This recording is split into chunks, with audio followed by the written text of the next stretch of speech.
ndabasuje inshuti bakunzi ba Iris Sports Agency.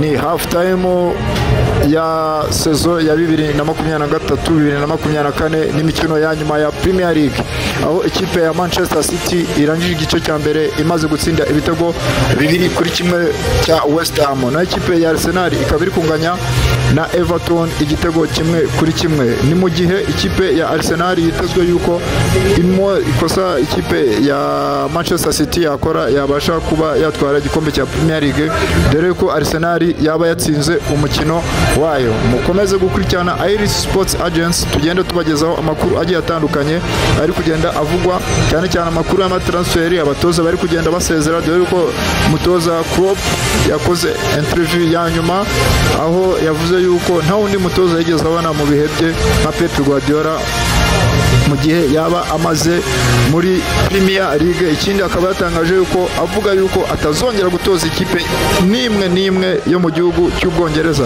Andi makuru kugenda avuga ni ku mukinnyi Luka Modric wamaze kumvikana ikipe ya Real Madrid kagomba kuyigumamo, ariko amasezerano ye ntabwo yarashyirwa ahagaragara, dore ko yemewe no kugabanya umushahara. Luka Modric akaba yavuze yuko atifuza kuba yava mu ikipe ya Real Madrid, agomba kuyigumamo, mu gihe biteze ko na Toni Kroos nawe agomba kongera amasezerano na Vasquez hamwe na Dani Carvajal.